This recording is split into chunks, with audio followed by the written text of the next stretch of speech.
Welcome into Scoreboard Business, presented by The Rogue. I'm Neal McCready, Chase Parham with me here as well. Wait, that's the wrong one. It's okay. We got this worked out. Welcome into the show. I'm Neal McCready. There's Chase Parham. We'll be with you till about 10:55-ish, maybe a little before that. Ole Miss and Florida today at 11 a.m. at Vaught Hemingway Stadium. It's a little overcast in Oxford. Raining a little this morning, actually. Yeah, a little drizzly. I think the rain's supposed to get out, though. Only a 10% chance of rain.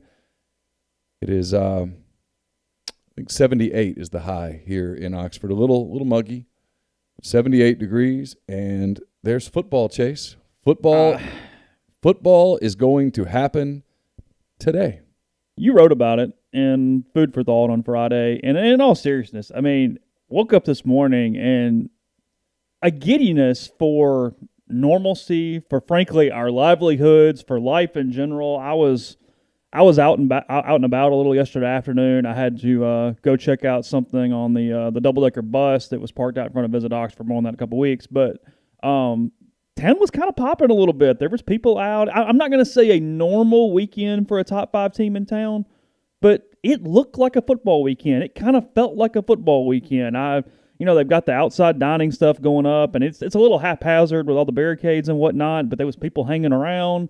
I know Lee over at Funky's did a good job of getting TVs up and kind of have a little deck built and stuff. I mean, there's a lot of stuff going on. It felt really good. It felt normal. It felt like, okay, finally, sigh of relief. You had told me on Thursday, hey, we got to get through today because you could have some crazy COVID stuff. We could have some negative tests and whatever. Well, but there's some rumors about one program in the league having some crazy COVID stuff. But as of last night, you kind of went to bed going, oh, my God, after all this, we made it. We're here. We're going to play a football game tomorrow. Yeah, I wrote about it.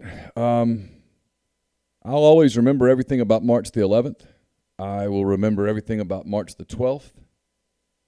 Because I got up, I guess, on March the 12th and drove to Fayetteville. Had to move Campbell out of a dorm. I'll never forget that. March the 13th, the bewildered look on all of those kids' faces.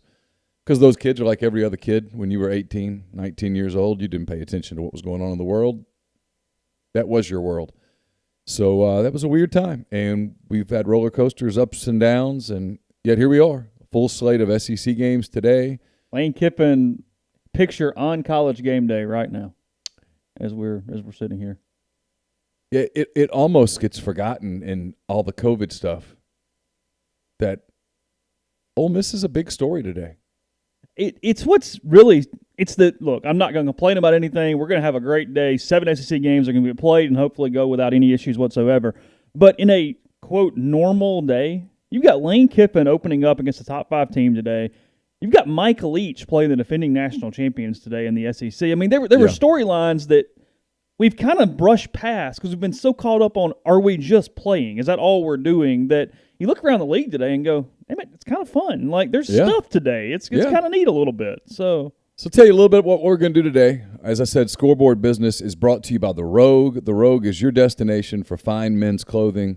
Their stylist hand-select pieces from top designers, from work to lifestyle to nightlife. There's the perfect something for everyone at The Rogue. The Rogue has the best items, all the best items for Peter Millar, Martin Dingman, Jack Victor, Halsey, True Grit, Duckhead, and more. They've delivered fine men's clothing for more than 53 years. Their classic style, attention to detail, commitment to excellent service continues to make The Rogue a special place to shop. You can visit them on social media, Instagram, Facebook, at therogue.com. They're at 4450 I-55 North in Jackson. You can also call them at 601-362-6383 or email them info@therogue.com.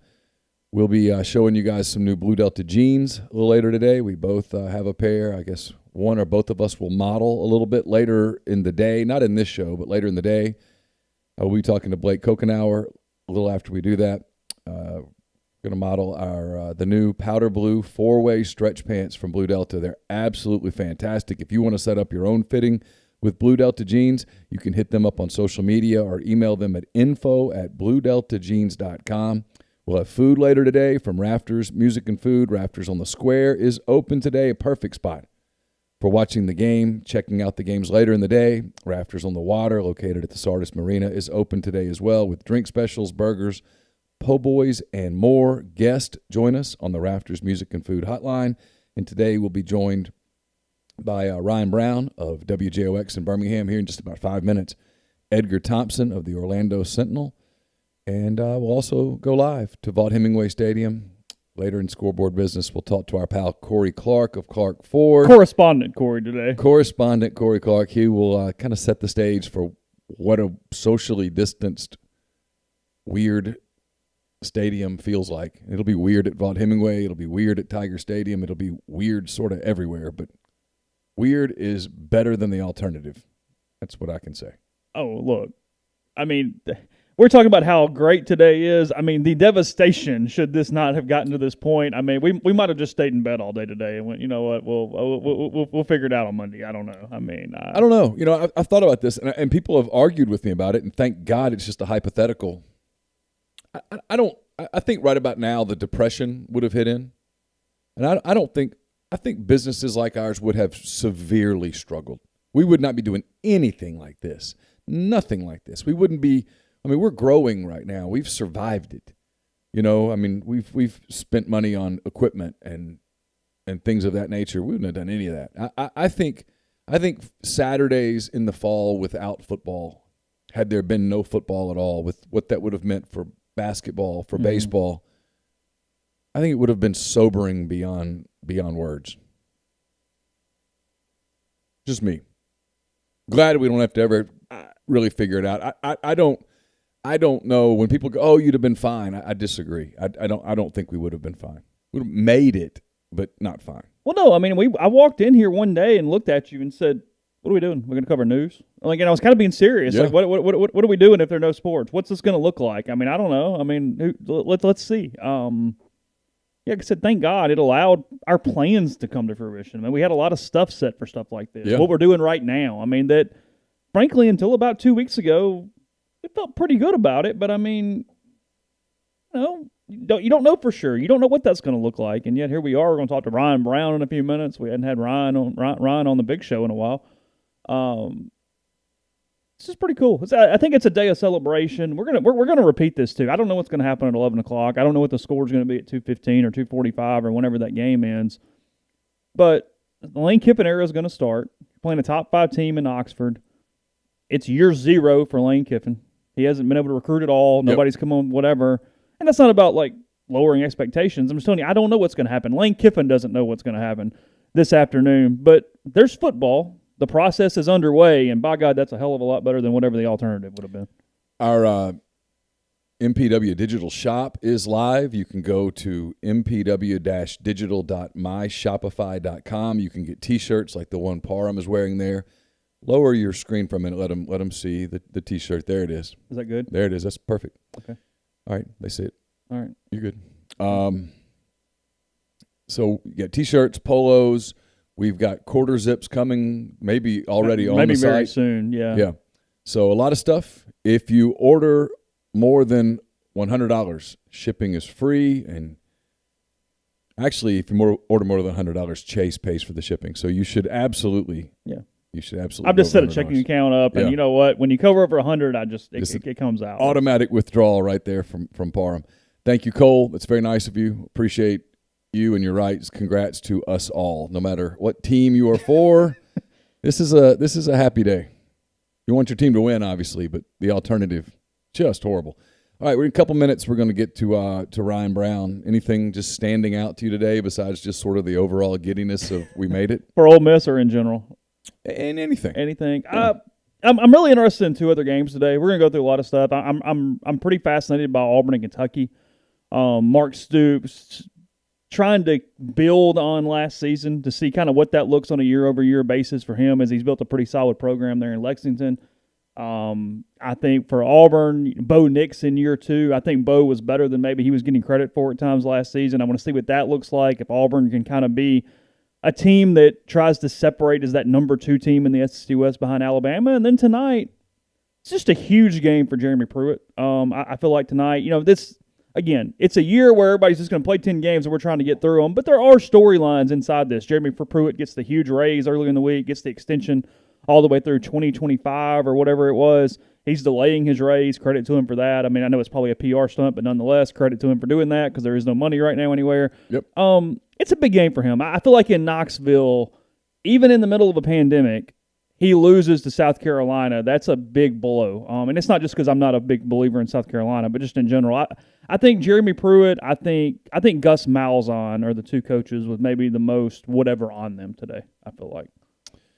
All right, we're going to go to Ryan. Rebecca says, where are the mimosas?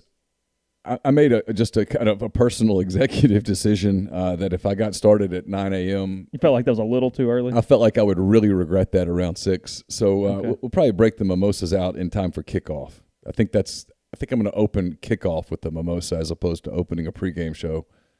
I just was afraid that would not go well. I had to remind myself, Rebecca, that at some point today I was going to have to write something. And I have learned, because I've done it, writing game columns drunk is just sometimes doesn't go particularly well. You've done those a few times? I have. All right, we're going to call Ryan right here.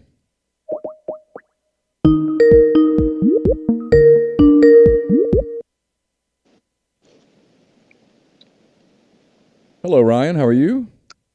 Neal, I'm doing great. How are you? I am good. Ryan Brown, WJOX, here with us on. You're the very first guest, and it's not coincidental. It's who I wanted to be.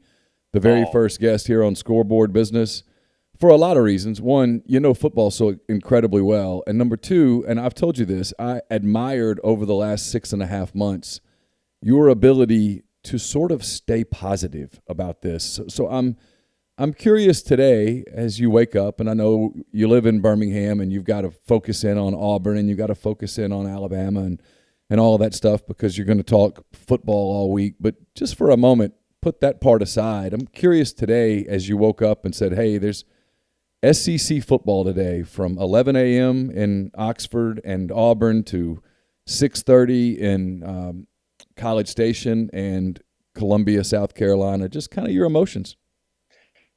No, it's very exciting. I mean, I've been excited all week looking at it. I hate to, in football season, I am the worst about wishing a week away and they start flying by and then you lose the whole season.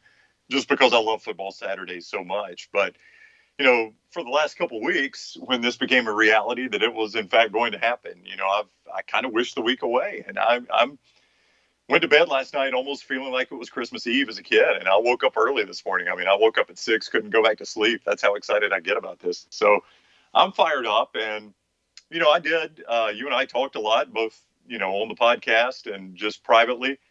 I remain positive the whole summer. I thought we would get to this day. And, I didn't know that it would look this way. And when Greg Sankey and the SEC made the decisions they made, I didn't know that it was the right decision. But as you look back now, they checked every box. They did everything the right way. And it is pretty remarkable that we have arrived at this moment right now. And all these games are going to go off without a hitch, it appears.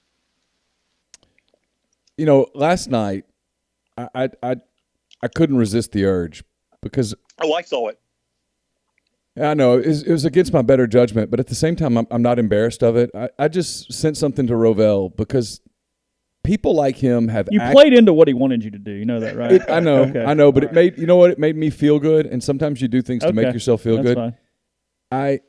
I just wanted him to know that people don't forget; they kind of keep receipts, and there were a lot of people who have kind of cheered against it, and. It's amazing to watch them as football has returned. They've just gone silent, which is the weirdest thing in the world to me because they needed it for their livelihoods. Yeah. And particularly, and I love Chase playing the good angel on your shoulder there. That was well played. Yeah. Particularly the ones like Rovell that were so condescending about it. If you just reported, I might not agree with what you're reporting, but if you're just reporting, hey, football's in trouble because of these numbers, I am told by certain athletic director or conference commissioner, look, that's reporting. But, when it became so condescending of anyone that might suggest that, hey, maybe we can get through this and play some on the other side, or maybe this isn't as bad among certain age groups as you think, and maybe there's a way you can work around this, and you were just beat down with, how dare you even suggest that? You're Darren Rovell, and I don't know this writer, and she could be a delightful person. I really don't know. It's Ann Killian of the San Francisco Chronicle. I don't know her. And I don't know her either, and I've never really followed her work. But the day the Pac-12 and the Big Ten announced their delay, of course the Pac-12 did it because the Big Ten did it first, she tweets out, when it comes to science, I'm trusting the conferences with Stanford and Northwestern. And, it's just such a condescending shot. It's just another way of tweeting and saying, you dumb Southerners love your football and you're soaked in your football and you're going to try to play it and get people killed. I'm going to trust the Big Ten and the Pac-12 scientists. And it's just so condescending. There's just no reason to be that way. So, I've been kind of hard on her. She's been my Darren Rovell for you. Just because it's just, and Christine Brennan was the same way, but she blocked me immediately. At least the Sam Killian lady didn't block me. So she blocked you within minutes. I know. Yeah, it's unbelievable. Yeah, so that one was. I mean, look, I probably had that one coming to me. Hold on, Ron. What did you say to her? What was the comment here? I mean, did we do like the player umpire thing, or we just went immediately at it, or what? What happened? Yeah, very much so. So here's what happened, Chase. So Christine Brennan of USA Today, again, someone I've never met, could be a delightful person, but I have read her work, unlike the Ann Killian, and I have never really particularly cared for her work. So. She tweets, I mean, it was just this, look at me, virtue signaling, I love football. I grew up going to Northwestern games, which, first of all, if you want me to believe you love football, don't sell me on you grew up going to Northwestern games. I've been to bowl games with Northwestern. My dad and I used to go to games together, but I cannot watch this year. I mean, just the drama, man. Yes. I simply cannot bring myself to watch football. People are dying, I mean, it's just disgusting. So the first week of games at halftime, I retweeted that just with all the halftime scores for her. And Ryan sent me a text that said, "Hey, watch this." And so I'm like, refresh. So she immediately blocked me after, I mean, within moments. Like it was the old, well, I guess I should check and see if I got blocked. Yeah, I got blocked. It was just, I probably had that one coming to me. That was very snarky. And I guess you could argue somewhat condescending, but I mean, come on with that tweet, man, about I can't bring myself to watch it. It's such a martyr. It was just ridiculous. Okay, so there's some storylines today that sort of get lost in the giddiness. And listen, I think the giddiness has to be storyline number one because thank God. Yes. I mean, let's get real. But like here, Lane Kiffin is going to take the field as Ole Miss's head coach today. If you had told me a year ago today, hey, man, on September the 26th, 2020, Lane Kiffin's Ole Miss's coach, I would have said, shut up. Get out. I know. No chance. Lane Kiffin is Ole Miss's coach. I mean, I've talked to him on Zoom calls and everything. I've seen him wearing the Ole Miss gear, and he really likes powder blue. Ole Miss breaking out powder blue jerseys for the first time in school history. Florida's in town, Dan Mullen, all that stuff. There's a football game here. Chase was talking about it a minute ago. We had ESPN Game Day up on the TV here in the Clark Ford Studios, and they're talking Ole Miss early in the show. If nothing against Matt Luke, but if Matt Luke's the coach at Ole Miss today, they're not talking about Ole Miss in this show. No, if Matt Luke's the coach, it feels like, Florida comes in here favored by 21 points and nobody pays attention to this game. It's almost Texas A&M Vanderbilt, but Lane Kiffin brings an element of excitement to this. And, I think particularly just because of his history in the SEC, fans have seen him at Tennessee, and it gets forgotten. That wasn't a bad Tennessee team he coached. Now, I think they finished 7-5, if memory serves, 7 or 8 wins. They played Alabama better that year that was the year Alabama went undefeated and won the national championship. That was the Terrence Cody game. That was the field goal block. Yeah. Cody had to block a field goal to keep Alabama from losing that game. And that was a pretty good Tennessee team. And then you saw his work at Alabama as an offensive coordinator. And I have maintained in this state a lot. Lane Kiffin is, people loved him at the time. He frustrated some people at the time. I think some people romanticize him now. I think some people were glad to see him go. It kind of ended bad for him after that semifinal game against Washington. But I don't know that he gets enough credit for what he did with Blake Sims. He was a converted running back to quarterback. And the year he started, a lot of people didn't even think he would be the starter. And he ended up setting the school record at the time for passing. So I mean, he did a terrific job at Alabama. So I think SEC fans have seen him. And that's another reason. It's not just the name, it's that they've seen him as an SEC coach. So you take him more seriously because of that. This is not some guy you plucked from Appalachian State like, Scott Satterfield and dropped him in a conference. He's been here before. Yeah, I think he's going to go with Matt Corral today. He's going to use John Rice Plumlee some. He's going to go with Matt Corral. I'll be really surprised if it's – look, I don't know who takes the first snap, and they might do something cute so that they can continue to name them both starters. But Corral's going to play the lion's share at quarterback today, barring an injury. And a lot of this is, I think, Lane Kiffin looking down the road. He's in on at least one big-time quarterback in the next 3 classes, including Luke Altmaier from Starkville, who's committed to Florida State right now, but reportedly has some cold feet, and concluding with a quarterback named Manning down in New Orleans. And so, I think he's wants to show recruits an offense that is pro-style, that is attractive, and I don't think that a quarterback just running around for his life is what he's looking for. It's why when people have done the Blake Sims thing, you're right. The Blake Sims thing shows you just how good of an offensive mind he is. The difference there was that Blake Sims was at Alabama. Alabama was competing for a championship right damn now. And Nick Saban was the coach. Nick Saban told him, here's what we're going to do, and he had to kind of acquiesce to that, whether he wanted to or not. And so you have a situation here where this is not a championship team. This is not a team that's going to win the SEC or win the SEC West or compete for the SEC West. They're not ready for that. You'll see today. Defensively, there's no chance that they might pull an upset somewhere, but they're not winning the kind of winning. They're not putting together the kind of season that you have to win a championship. So he's kind of recruiting to the future, and he didn't get to recruit in March or April or the summer, or he can't bring kids to games now, or if he does, he can't have contact with them. This is his opportunity and the staff's opportunity to recruit the product that they put on the field. So I think they have to keep all of those things in mind as they get going with Florida today. Yeah, and I'll tell you, and the recruiting was something at Alabama that I know Nick Saban, you don't coach for Nick Saban if you can't recruit. And that's something that, if Saban allowed him around that long, he trusted his recruiting. I'll tell you something that it'll be interesting to see how he handles this. And I didn't really pay close enough attention at Florida Atlantic to know how he did this. But here is a criticism, fair or unfair, that he got in Alabama. The development of Jalen Hurts, a lot of people say that it got stunted a little bit because Kiffin did so much thinking for Hurts. That Hurts would come to the line of scrimmage, he'd look to the sideline, and Kiffin would signal to him, there's your hot receiver. Throw it to this guy. And he would do the same thing for Blake Sims.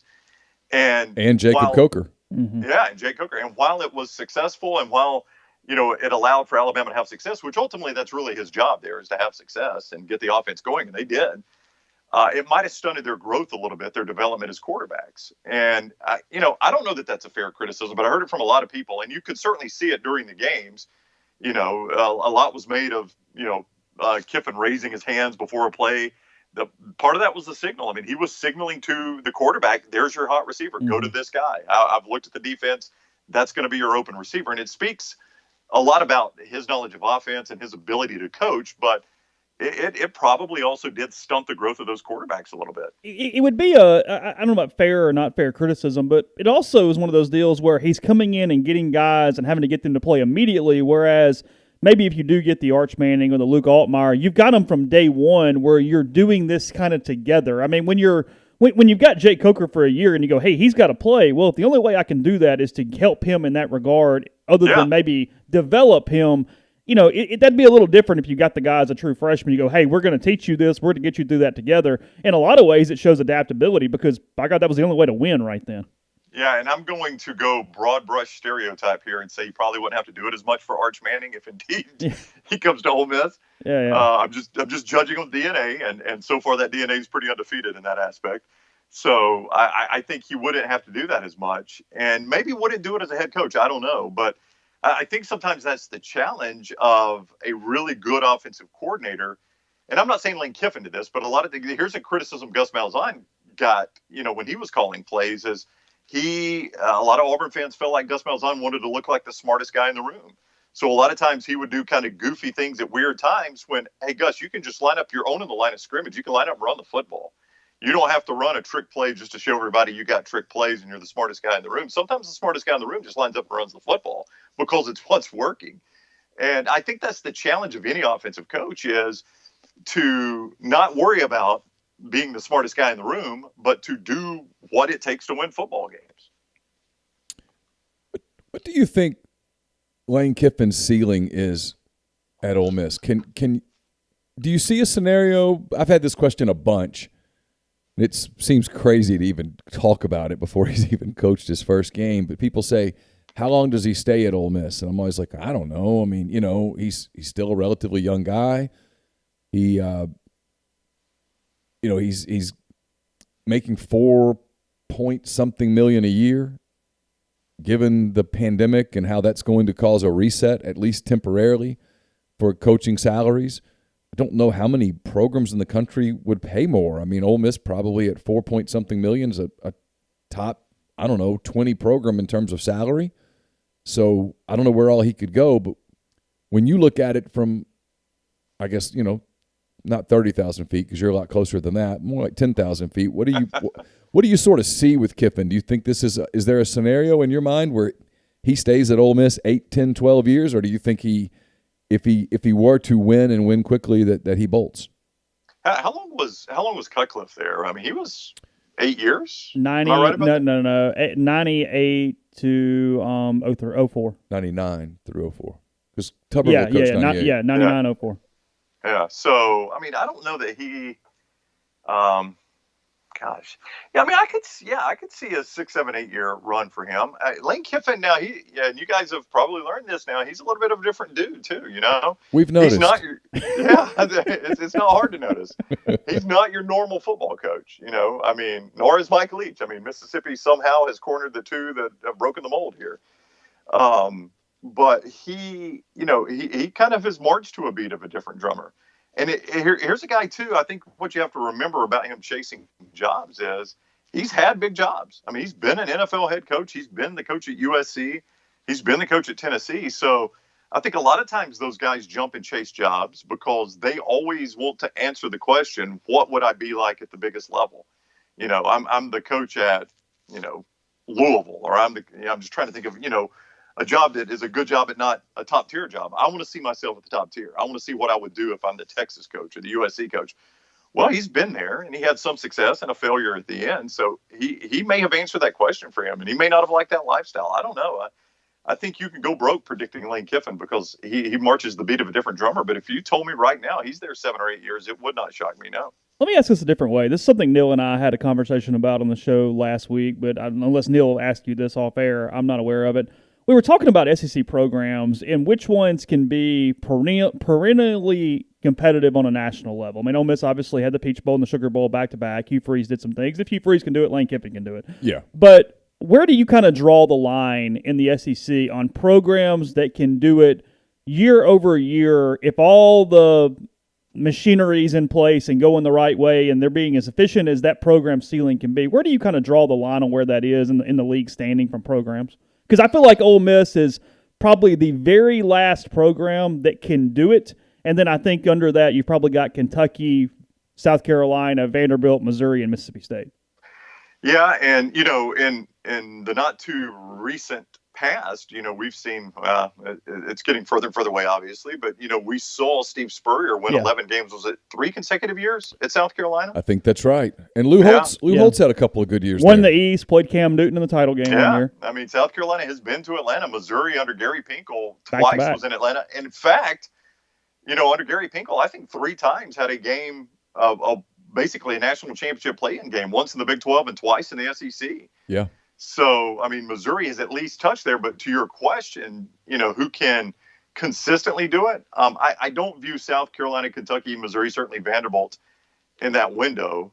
State and Ole Miss, again, they're programs that have done it, but they haven't done it consistently. And some of that has been coaching turnover. I mean, in State's situation, when you had a coach there in Dan Mullen that was able to get you there, the Florida job comes open. You're not going to pass that job up.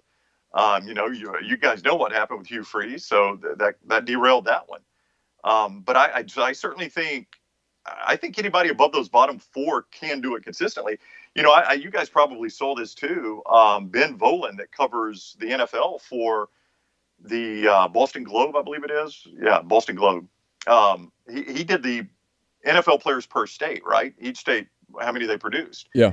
And Florida was number one. I don't have this in front of me, but Florida was one by a fairly decent margin. California was two, not a surprise. Texas was three, not a surprise. Here's Georgia at four. Everybody knows what's happened to Georgia football talent over the last decade. Not a surprise. Ohio was there. Pennsylvania was there. And then there was Alabama. They were like six, I think, tied with Pennsylvania. And then Louisiana was, I think, seven. And then when you went per capita, I think Mississippi was like third per capita. Way up. Yep. So, so you guys see this. If you can steal some players from Louisiana, convince some of these Alabama kids, come play at Ole Miss or Mississippi State, and then do what you can to recruit Memphis and your state there, you got NFL players on that roster. So I put a lot of value in that. I look where a program is based as far as a recruiting base goes. Yeah. It's why I don't think Nebraska, as good as Coach Scott Frost might be, I don't think Nebraska will ever recover. Look how far you have to go to find 5-star talent at Nebraska. And I just don't know that you can succeed in a situation where you have to recruit that way. Yeah, Nebraska, Tennessee, those programs to me have been impacted as much negatively by television as anything. Because, when I was a kid back in the Stone Age, Tennessee and Nebraska were, especially Nebraska, they were on ABC all the time. They were one of the 6 or 7 programs that you would see all year long. Like if I was a kid in Louisiana, if I didn't grow up an Ole Miss fan, but had I would have seen Ole Miss on TV, I don't know, once a year. Yeah, and what was always weird to me is I remember being a kid watching the Alabama-Tennessee game, and Keith Jackson would tell me, this Tennessee player is from California, and this Tennessee player is from Pennsylvania, and this Tennessee player is from Washington. I'm like, Alabama's got a bunch of kids out there from Alabama. Why is Tennessee recruiting all these guys? And really, it almost took Nick Saban getting to Alabama to say, why are we not recruiting Texas? Why are we not recruiting Georgia?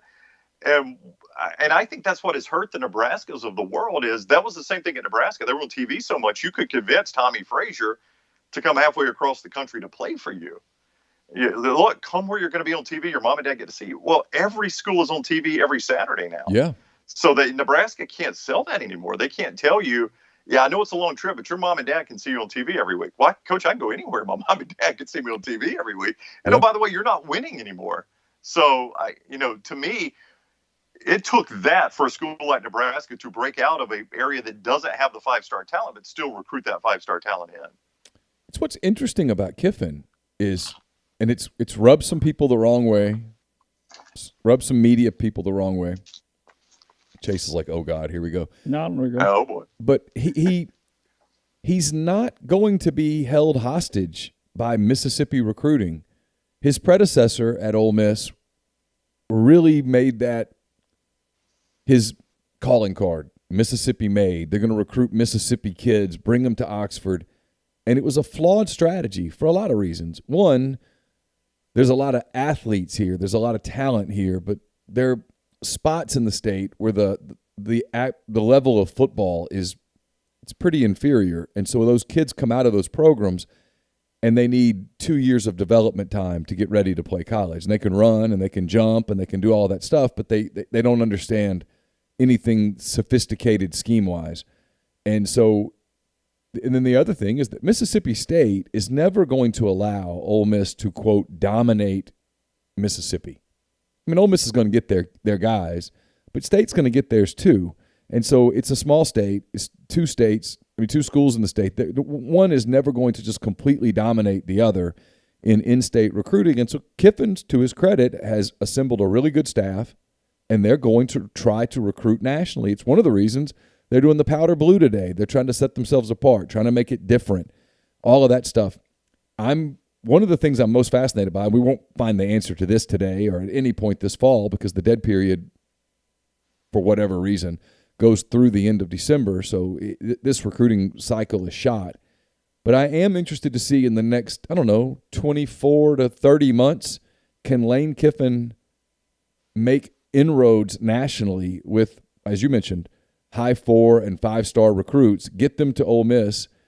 Hugh Freeze had some success doing it. He couldn't maintain it. Can Kiffin do it, build on it, maintain it, and suddenly make Ole Miss a cool program to go to? Well, and I think that's why, Lane Kiffin isn't dumb, obviously, and I think it's why he's embraced social media the way he has, and I think it's why he does some of the things he does.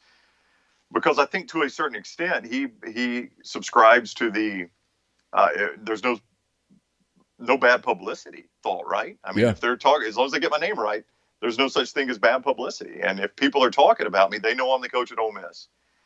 And I think that's why he did what he wasn't allowed to do that. He didn't need to do that in Tuscaloosa. But, Nick Saban, you're not going to operate that way if you're going to be an assistant. But once he got his program at FAU, you saw how he changed things. And, he got more and more out there and wanted people to know he was at FAU. And it worked. He got some kids to come to FAU. And I think that's why he does what he does. I think it's why he embraces social media the way he does and why he does some things where people are like, why would a head coach do that? That's not what head coaches do. Well, Lane Kiffin's at Ole Miss because of it. And we all like, I don't guess I have to say this all the time about Matt Luke, but everybody liked Matt Luke. Sure. Nobody disliked him. But how many kids in Texas could have said, hey, who's the Ole Miss coach? If he wasn't actively recruiting, if I drop you in Houston, Texas, which in that Ben Bolin chart, I think that was like the 3rd best city in America for NFL talent. If I drop you in Houston, Texas, and you go to the high school, say, name me the Ole Miss coach. 2 years ago, they couldn't have told you Matt Luke in all likelihood. I bet a lot of them can tell you Lane Kiffin right now. And social media is a huge part of that. It's a great point. I mean, he was on, no matter what anybody thinks of it, he was on Pardon My Take on Barstool. And he's funny, and people go, well, that stuff's so juvenile. And frankly, sometimes I think it's kind of juvenile, and I don't watch a ton of it. You're not the audience. You're not the audience. That's the thing. Yeah, I'm not the 18, 17-year-old kid that he's recruiting. That's right. I'm not the one that he's trying to convince that, hey, this is a cool program to go to. And, he's taken a little, not much, just a little bit of pushback about uniforms and stuff because these uniforms are not traditional. Ole Miss is God, I love them, though. I know. Aren't they awesome? They are. Let me tell you, Ole Miss's best look is that powder blue helmet. Now, I do like the red Ole Miss jersey. Yeah. But that powder blue helmet is Ole Miss. Gosh, I wish they would wear that every Saturday. Such a good-looking helmet. Well, he's hinted that that there's a shift. That this powder blue thing is not a one-off. Hey, this isn't the Nationals wearing an Expo jersey on Saturday. Right. This is. I'm really interested to see sort of moving forward how much they incorporate this on the road and how much this becomes a very typical routine uniform for them to wear because the kids love it. Recruits love it. I mean, we've kind of gotten some feedback from kids. They're like, oh yeah, that's cool. That's hot. I like that. That's fresh. Whatever the hell word they use. They like that, as opposed to a navy blue jersey on gray pants. That's people remember, hey, that's the uniform Archie wore. But to kids that you're recruiting now, and I think no offense to Archie Manning, I'm sure he would agree with this, they don't remember that. Nope. Archie Manning's you can't do this. It's part of what Saban did, and you remember this well. When Nick Saban got to Alabama, one of the first things he did was say, hey, I realize that there's a proud tradition here, but it's kind of dated. Well, yeah, I mean, so Ole Miss fans probably that had come to a game at Bryant-Denny before Saban in the Shula era, when you met, you probably came in as the favorite in the Shula era when you were Ole Miss, but in the Shula era or the DeBose era, you were certainly the favorite sometimes. Right before and Neal, you remember this from your time in the state, right before the Alabama team came out of the tunnel. They had this. It was a well-produced video. All these historical moments from Alabama football. It was. It would give you chills. It was well-produced, but the whole video is Bear Bryant growling things you can't understand. Yep. But I was your mom to play with class, and you can't understand it. Yeah. But everybody's just going nuts and cheering, and they show Brian. They, they splice in some of the radio calls. I mean, it was fantastically It was done. really well done, and it would end with them saying, "This is Alabama football," and you'd hear the elephant, and they'd come out on the field, and I'm like you. I don't have any Alabama ties. I mean, both my parents have degrees from there, but I would like you're right. I would get chills. It was well done, but I remember writing the column that just now stops getting thrown back at me, where I wrote, "You can't live on that anymore." That whole video was Bear Bryant. I mean, it was that whole video. And one of the first things Nick Saban did was that video still played, but it played like 30 minutes prior to kick. Yeah. I mean, he didn't come in and eliminate it, but he came in and said, "Yeah, we're not running out to that. Let's do something that talks about today."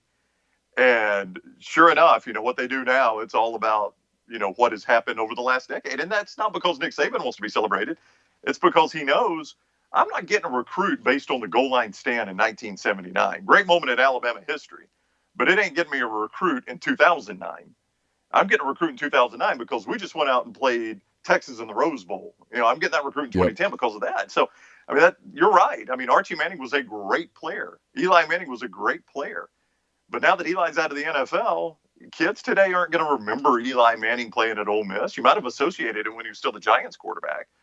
But you got to sell today, and I applaud Lane Kiffin for doing that. Absolutely. It's one of the first things that he did was he walked in, and the very first thing they started talking about from minute one, and I was like, oh, he has learned. He started talking about hashtag pro mindset. Yeah. Hashtag pro mindset. I thought, yep, you get it. Whether it works or not, I don't know. Is he going to be able to do it? Who knows? I mean, we start to find out, I guess, a little bit today, sort of, maybe, kind of, little, not really. But the mentality is, come here, we're going to develop you for the NFL. And that's where do you think he might have seen that work? I'm going to guess that he learned that at Alabama. I mean, that's it. Nick Saban runs. It's as much like an NFL franchise. And people can scoff at that, and they do. And Nick Saban doesn't particularly care. But it's as much like an NFL franchise as any college program there is. Yeah. And I don't mean that in a negative way. I mean, he just runs it professionally. You operate in I've talked to countless players that have come through there, and they'll tell you when they compare to friends at other programs, it's just different. And they don't hate it. They love it by and large. And guess what? When the NFL kicked off Sunday, Alabama had more players in the NFL than any other school. That's not by accident. I mean, Nick Saban built a program to develop players to go to the NFL because he was smart enough to know if they think they can get to the league through my program, they're more likely to come to my program. And who do I want in my program? The guys that are going to the league. They're the best players. Lane got off the bus today in an Ole Miss baseball jersey. Yep. No shirt and tie over. He's in the powder blue baseball jersey. He's off the bus. Love it. It's cool. It's smart. Yeah. It's smart. You got to do something different. You got to be unique. You can't be buttoned down. That's done. You got to try new stuff. You've got to present this image of this is going to be a fresh program. Yesterday they had their final walkthrough or whatever, and the coaches played. It looked like it was a softball game, wiffle ball. It was a wiffle ball game. Wiffle ball game. Yeah. They put that out on social media. Hey, they went offense versus defense in a wiffle ball game to close the week. Yeah. Well, and this is, my oldest daughter is 16 now. And she doesn't, I sit in this basement I'm in right now and I'll watch football until the end of the Troy BYU game tonight. She will come through here and she'll make a comment about it. But just randomly, she'll bring up an event that happened in sports. Just randomly. And it's the most random things. There'll be an NFL play, like a crazy play in the NFL. Or, something that happened in baseball. And she'll bring it up, saying something about it. And I'll always be curious, where did you see that? And inevitably, it's Instagram or TikTok or Snapchat or maybe Twitter. Yep. That's her window into sports. Now, she's a 16-year-old girl. She's not a college football recruit. But she's 16. And that's her window. And I think Lane Kiffin is smart enough to know that's my window to 16 or 17 or 18-year-olds is the things I'll do crazy enough to get on social media and they'll see me. And that'll be on social media today. That I haven't seen the video, but it'll be out there that he got off in a baseball jersey. I mean, what does that matter that he's not wearing a coat and tie the way old school coaches do? He's just walking from a bus to a locker room. Yeah, it's again, I think it's really smart. We got about 15 minutes left with you. Ole Miss plays a football game today. The other team is Florida. They're a little more established. Dan Mullen's done a great job at Mississippi State, and now appears to be doing a great job at Florida. They were the preseason pick to win the East. I know that got some pushback. Georgia certainly will have something to say about that before it's all said and done. What do you expect from the Gators today, and what do you expect from the Gators all season? Well, I think you know what you're getting, and people in the state of Mississippi have seen Todd Grantham, obviously, so I think you know what you're getting from that defense. It's going to be a defense that is going to blitz early and blitz often, and a lot of times with Todd Grantham, I've always thought blitz too much. I think sometimes he goes a little heavy with that. But whether it be Corral or John Rice Plumlee, you know you're going to get lit up in this game with Todd Grantham. And he's a good defensive coordinator, don't get me wrong. I just think sometimes I've watched and I'm like, my gosh, Todd, are you going to blitz every down? I mean, really? You're going to send the house every down and won't get you burned. Which that was one reason, the whole John Rice Plumlee thing. Yeah, his escapability is so good. I think that adds the element that Grantham, might make him think twice about some of those blitzes because, boy, you get him past that first blitz and Plumlee can kill you. And I think Trask can be the best quarterback in the Southeastern Conference. I think he can be. I'm not saying he is, but I think he can be. So I had no problem with once you got the word that Newman was gone and DeJuan Mathis was possibly the starter at Georgia, no knock on him. I probably would have voted Florida too had I voted to win the East. So I'm kind of okay with that. I think obviously they're the better team here today. They're favored by about 2 touchdowns, and I think that's about right. I think Lane Kiffin, I don't know if he's unsure about quarterback, but you got 2 quarterbacks that do 2 different things. And I think sometimes that until you get a rhythm on that, and I've seen coaches do it and they get a rhythm on it, but until you get the rhythm on it, it can create some issues. So I think with all of that factoring in, I think Vegas has this one about right. I think Florida by 10 to 14 points. Kentucky and Auburn get started in a little over an hour as well. That game at Auburn, I know your eyes, I would suspect TV1 down there in your compound is on the Tigers, and it would be in mine too if I had worked in Birmingham. What do you expect out of Auburn? And there's a lot of people, I'm not sure I'm in this category. I do think Kentucky's interesting, and I do think Kentucky can give Auburn a challenge.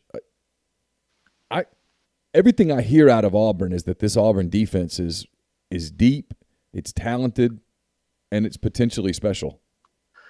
Yeah, I think everyone trusts Kevin Steele to put out a quality defense, and he has done that consistently at Auburn. Alabama fans like to point out that Mac Jones lit them up last year at Jordan Hare, which he did, aside from 2 pick sixes. It's kind of weird to say that, but you take those 2 away, Mac Jones had a phenomenal game. So I mean, they're not shut down every single time, but I think this type of game with Kentucky plays into Kevin Steele's hands. And Auburn, I think, is going to be good at linebacker, which will help them in this game. Owen Popo in the middle, along with KJ Britt, I think are 2 really, really good linebackers. They do lose 2 NFL defensive linemen, and they lost another one to an opt-out. But I think Big Cat Bryant has a chance to be – he's got a great name, first of all, and he's got a chance to be a tremendous player on that defensive line. Truesdale is really good at the defensive tackle.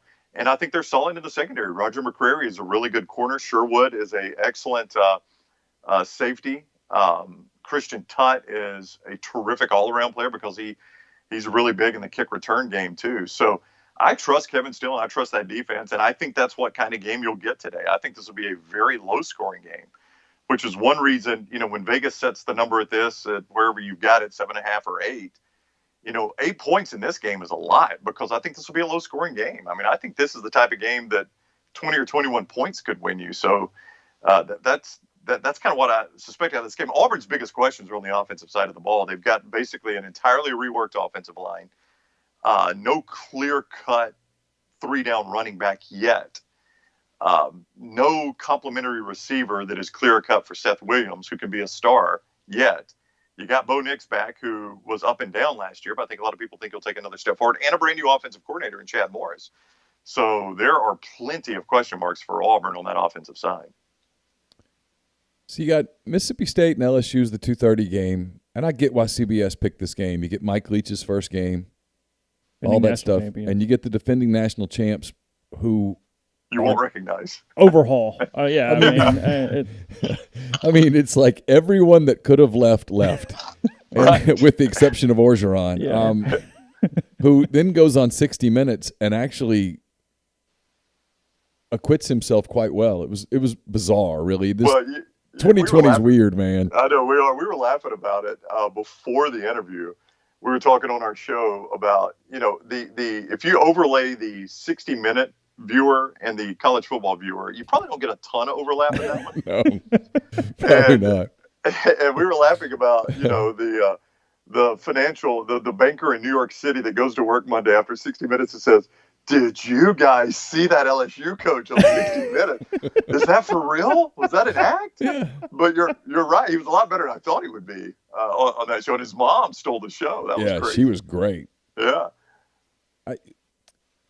I just can't imagine a scenario. Look, I think LSU's going to win. I think LSU's going to cover. I don't think Mississippi State's going to be very good. I don't think Mike Leach at Mississippi State's a very good fit. You can feel free to tell me that I'm crazy.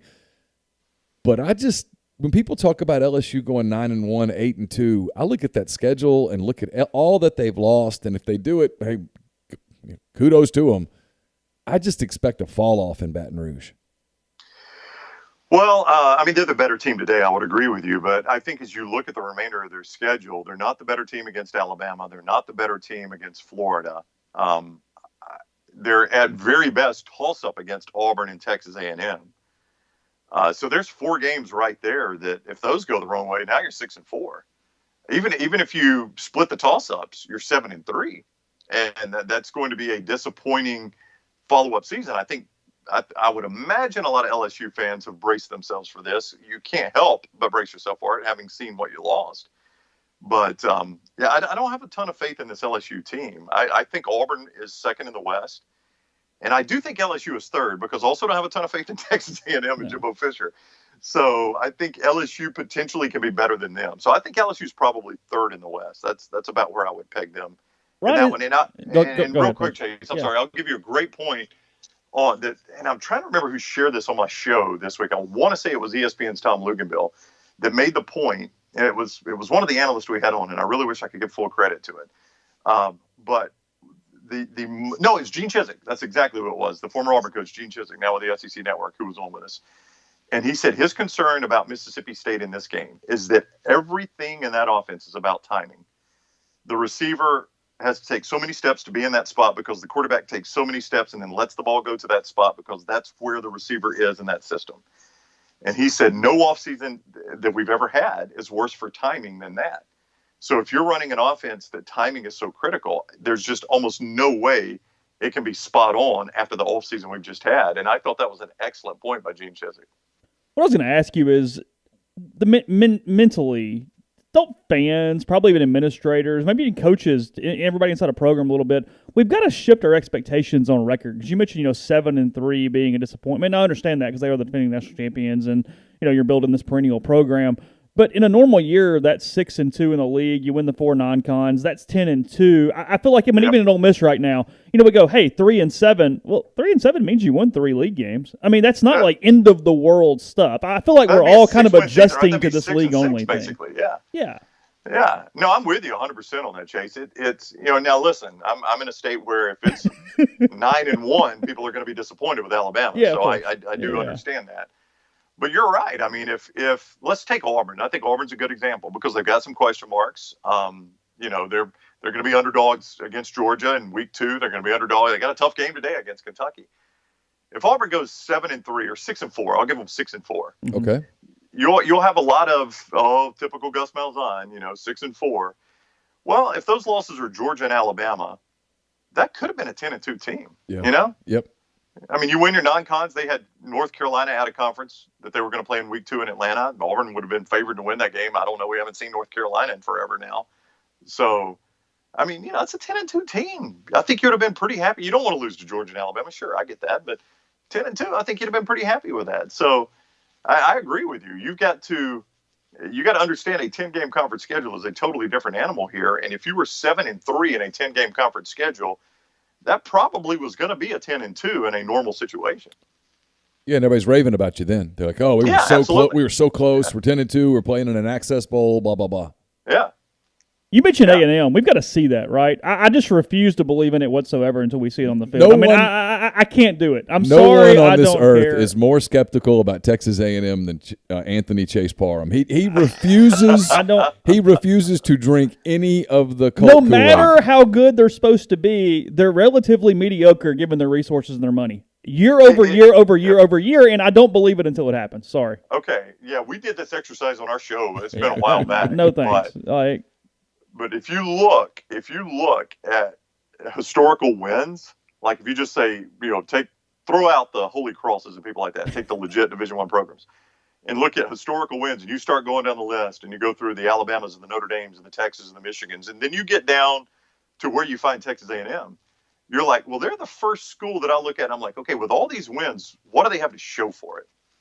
I'm like, every other school, you're like, okay, well, there's a recent national championship. Auburn won one in 2010. Heck, Georgia Tech's got one, since 1990.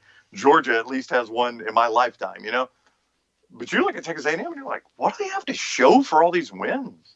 They got all these wins. And then you say, well, they supposedly have more resources than anybody. I mean, they can spend all the money they want to spend. They're just paying a coach $75 million guaranteed. They can spend any money they want to spend. What do they have to show for it? I'm with you, Chase. I'm skeptical that they're going to be what people think they are this year. And I look at them historically. That's a pretty disappointing program historically. Yeah, I mean, Manziel You're so got happy right now. Well, You yeah, just- I mean, yeah, I know. Manziel, they were fine. He's got the They draft went partner. what? They went 11-2 and 9-4 in Manziel's 2 years. Okay, great. Yeah. Like, fine. Yeah. I mean, and hung their hat. And I'm not trying to take anything away from this game, but hung their hat on the win in Tuscaloosa, which they should have. That was a quality win. Yeah. Alabama had just come off one of the most emotional wins at LSU in Saban's era, and came into that game super flat early on. And Texas A&M kicked them in the teeth. They could not stop Manziel. And then they finally figured out how to stop Manziel, and Alabama came all the way back in that game. They hold A&M on a fourth down and jump off sides on a punt.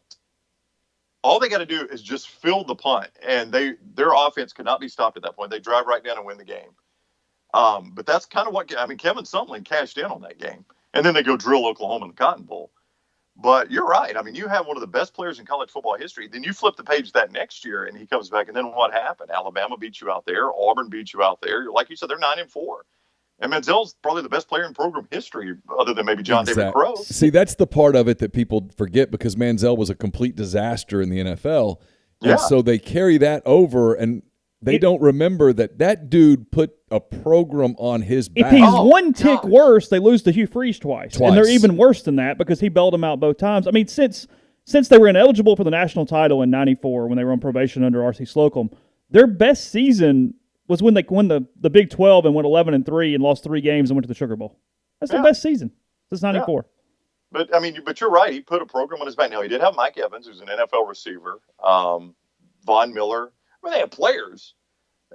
But they're not Christian Kirk. He was on that team. They have players, but they're not what they are without Johnny Manziel. And what did they have to show for that? Well, Kevin Sumlin got a huge extension and a great buyout from it. But you sure didn't lift any hardware from it. All right, last couple minutes here. How good's Alabama? I think they're really good. I think I'm maybe the biggest believer of anyone in Mac Jones. There are so many people in this state that try to figure out how Bryce Young, the talented freshman, could get the starting job. And Mac Jones had 4 starts last year when Tua Tagovailoa was injured and was terrific in those starts. If you factor his numbers out over a 12-game slate, he would have only been behind Joe Burrow in every major statistical category.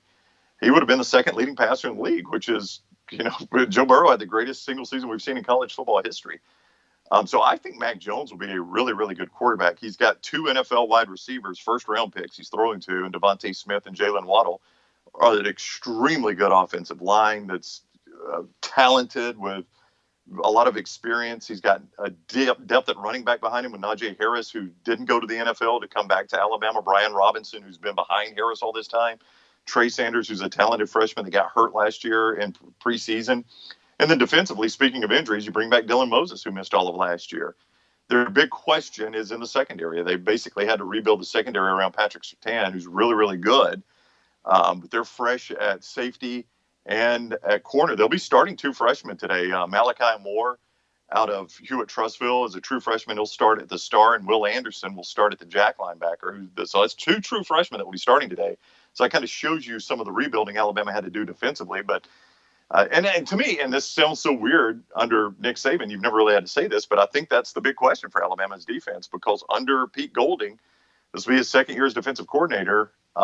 They last year they had the most points per game in the Saban era at 18.5. That's not terrible, but it's not where Alabama has been defensively. So what's your setup today? You got how many TVs you got going in there? What's the plan? I've got 3 right now. I've got all the pregame shows on. I've got Game Day on the main. I've got the Fox pregame show, the Big Noon Kickoff on one of them, and SEC Nation on the other. We'll have Auburn. I'm going to go heavy SEC today. I do want to see Oklahoma, Kansas State, because I didn't get to see the first game with Spencer Rattler because it was pay-per-view. So I'm really interested in seeing him, and that's an early Fox game, so I'll have that one on.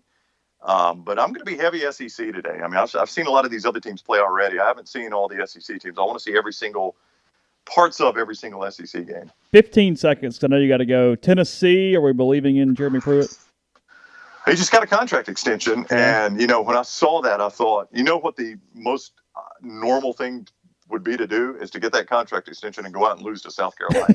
That would be like the most obvious thing that could happen. So I still, Jared Garantano is one of those guys where you watch him sometimes and you're like, okay, this guy can play. And then you watch him sometimes, you're like, man, I don't know how he's still starting. So, but I was surprised that South Carolina went with Colin Hill. I just assumed Helinski would be the starter there. So I think that's fascinating too, because obviously Mike Bobo was comfortable with him from the Colorado State days. Yeah, a lot of familiarity between those two. Yeah. Yeah. So, I mean, that's a tough one. It's the toughest game, obviously, in the SEC. It's about I think the line's 3.5. I think I'll stick with Tennessee on that one. I'm going to go name Brent on that one and go Tennessee. Yeah, I think I'm the only person that's doing the South Carolina thing, and it's just You're because obsessed with Muschamp. I like Will, and early in the year, Will always pulls off one, and I'm like, oh, here we go, and then they completely fade. Yeah, one of my co-hosts, Lance Taylor, who really studies this stuff, Neal, he's big into what Vegas is saying and things like that. When the schedule first came out, his first reaction was South Carolina beats Tennessee week 1. So you're not alone. He's with you on that one. He gets one early every single year. And then I go, oh, here we go. I'm going to ride. I'm going to ride the wave, and then nope. Yeah. They can't lose to Troy this year. At least if they lose, it'll be a conference game. But you're right, Chase. It's all. I mean, you're spot on this. He's good enough to go win at Georgia, and then turn right around and lose to Vanderbilt. I mean, it's very puzzling with him. He won't lose to this Vanderbilt team, but hey, no, probably not. Probably not. Hey, thanks for the time today. Really appreciate it. Enjoy your Saturday, and we'll talk to you again next week. All right, guys, y'all enjoy it. Okay. That's Ryan Brown, WJOX in Birmingham. I think we're going to be going right back to Skype here in just a second. Okay. Who are we talking to now? Edgar Thompson. Okay. Covers the Gators for the Orlando Sentinel. Correct. He got scolded by Dan Mullen. Did he? Earlier in the week. Yeah, he dared to ask an injury question. He asked a depth chart question. Oh, that's not as bad as injury. No, injuries you that's the one where Dan wanted to walk off from the state media members earlier in his tenure. Media members. Friends of the program. Mullen does not like depth chart questions. He's like, you guys in the depth chart. You're obsessed with depth charts. And he's not wrong. He's not wrong. A lot of media is obsessed with depth charts. I choose to listen to coaches when they say the depth chart means nothing and go, you know what? There's a chance the depth chart just doesn't mean anything. Well, Lane. Well, yeah. It's just there's one because I have to turn one in because you guys require one on Mondays. Going to put a bunch of oars in there. All right, let's see if Ed's available here.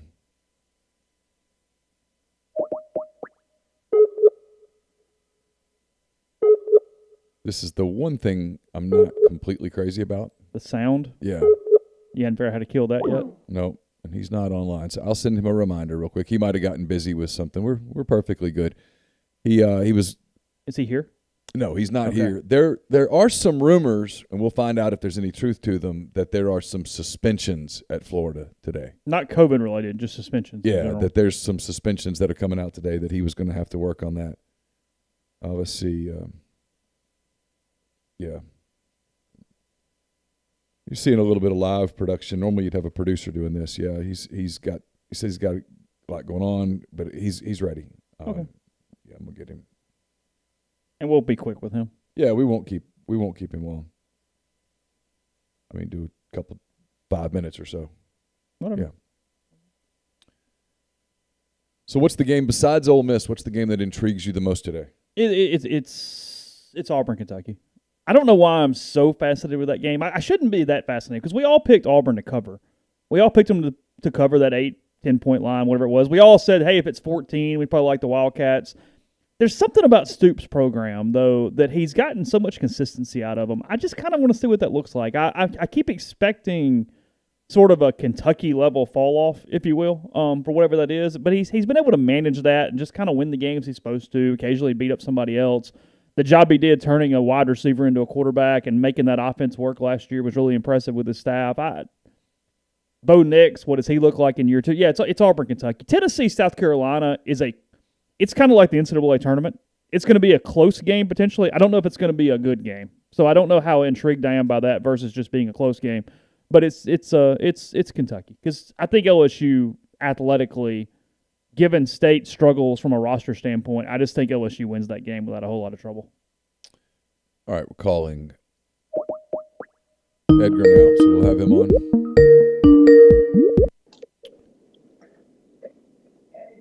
Ed, how are you? Hey, man. Doing okay? I am. I can't see you, though. Let's see. I need to probably switch to a 3-person screen there, Chase. Yeah, sorry about that. I don't know why that. Yeah, I should have just added your address. It's How okay. you doing, bro? We're good. Are you at the game? No, we're not at the game. So we're on our YouTube stream right now, just so you know. I guess tell me. Let me mute this real quick. Okay. Man. All right. I have game day on. Mullen's coming on in a minute, so I'm just putting it on pause. All right. We won't keep you long. I'm curious what. No, man. Ask me whatever you want. I got 5-10 minutes. What have you heard about? I know there were some rumors about suspensions with Florida with some COVID stuff. What have you heard there? I don't know if it's COVID related. 2 guys of prominence were not on the depth chart, though. Brad Stewart, who was working at Star, he played safety last year. Senior, ran his pick 6 back against LSU in the Swamp 2 years ago, probably the highlight of his career.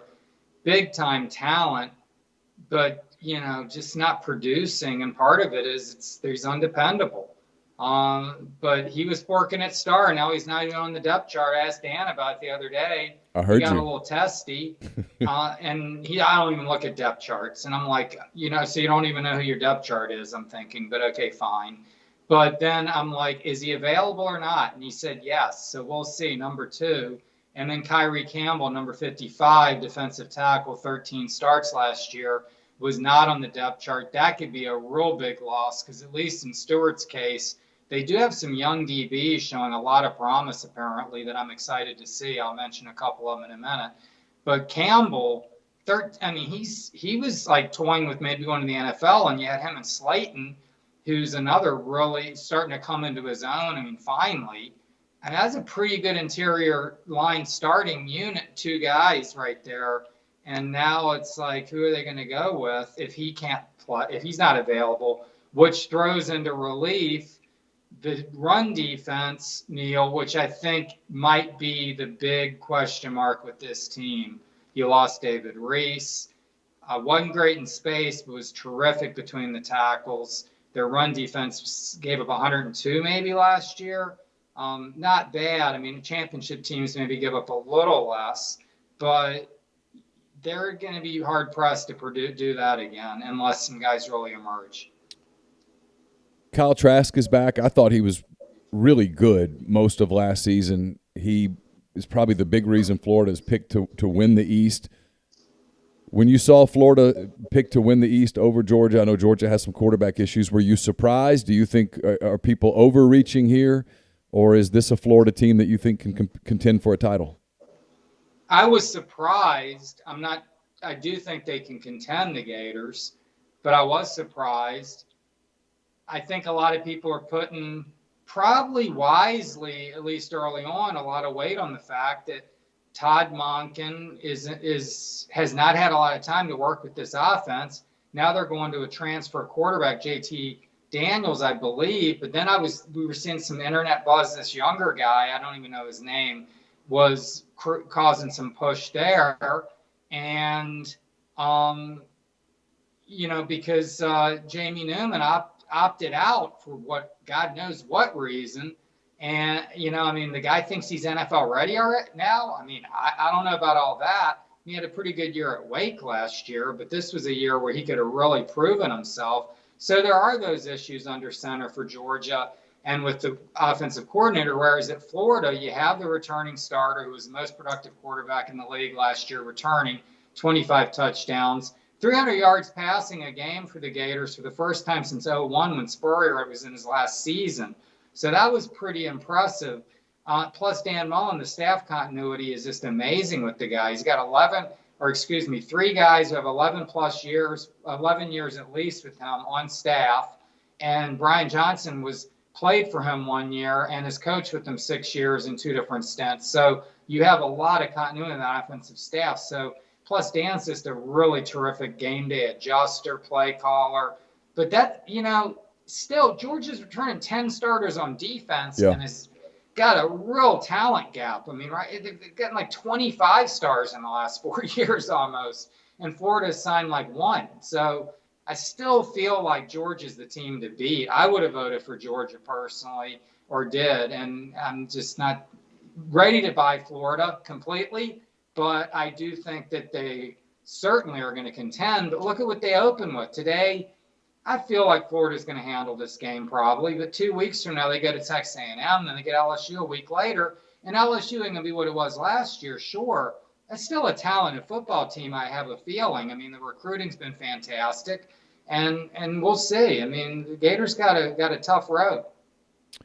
What do you think about today's game? If I told you that Ole Miss was competitive in the fourth quarter, what would you, as someone who's covering the Gators and familiar with that team, what would that tell you about Florida's performance today? If Florida comes out and is sloppy, which Dan's worried about, he said he watched the first 2 weeks of college football in the NFL week 1. He said this last week, not this week. Just a lot of mental errors. So Gators don't have a lot of mental errors and don't turn the ball over. It's going to be tough to beat them, I think. They have experience. They have, more coaching continuity. Probably better coaching top to bottom, and Grantham's quite good on the defensive side. Dan can go play for play with Kiffin. Kiffin's a good offensive mind, but Dan's as good as him. And it's just like, this is a team that believes in itself too, and believes in it, has really bought into the program. It's in its 3rd year as a program, whereas Ole Miss is still like trying to get through all the weeds of the sanctions and stuff. Now, well, it's not even really the sanctions. It is the sanctions. You're right. I think they're past the sanctions from a program standpoint, but I don't think any one coach was more affected by the whole pandemic thing than Kiffin, not just because of recruiting, but they needed to have a spring. They're installing so much new stuff. They needed a spring. They needed a typical summer. They didn't get that, so they had to sort of, install – you're trying to install an offense and a defense, and you're doing it during the COVID thing where, guys are out because of, close contact and all of that stuff. So you didn't get the continuity of a regular offseason. And Lane talked about this a lot. He said, hey, if I were at FAU in year 4, I wouldn't worry about it. It wouldn't be a big deal. If anything, I might even look at it as a blessing. But when you're trying to put in a first-year program, it's tough. Yeah, it's an advantage for the Gators. For sure. And Mike Leach, I don't know if his system's easily learned. You're right. It might be like a Spurrier system where the receivers just play off keys and the quarterback has a few reads, and pretty simple system, but very effective. So, but there are coaches like Monken. I mean, he's trying. Where's this? He wasn't able to get that system implemented either. So a lot of these guys are up against that for sure. And Lane's changing quarterbacks to corral, it sounds like, even though Plumlee was fantastic in Rich Rod's system at times last year. So, yeah, there's questions over there with Ole Miss for sure, but there's talent. I mean, Elijah Moore sounds like he's talented. The running back, how do you say it? Jerry and Ely. Yeah, I mean, he's a stud. I mean, they have some talent over there. Now, up front, I don't know. And the Gators really are going to look to establish the run this year. They do have 4 or 5 starters back on the offensive line, which was really pretty poor last year in the run game, more than pretty poor. 129 yards a game rushing. He's 13th in the SEC, only ahead of Vandy. But Stuart Reese comes here as a graduate transfer, a Mississippi State guy. Ole Miss fans are probably familiar with. Good player, 34 career starts. So if that offensive line comes together, and I think Hevesey's a terrific offensive line coach, that's been proven time and again, Gators are going to try to run the football. And if Ole Miss isn't good up front, that could be an issue. I know they're supposed to be pretty good on the back end. So we'll see what happens. I mean, they're able to run the football. Trask can do a little play action. The receivers, I talked to Shane Matthews for a story the other day. And Shane, who has some access to the program that none of us do, his son's a walk-on there, says that the young receivers are fantastic. C.J. Henderson's old brother Xavier, big-time recruit, chose the Gators over Clemson. And Clemson recruits great receivers, we know. He's supposed to be phenomenal. And then this Jamarcus Weston was like a 3-star recruit out of Clewiston, which is down by Lake Okeechobee in Florida. No one really was on him. And Dan Mullen thinks he has a steal there.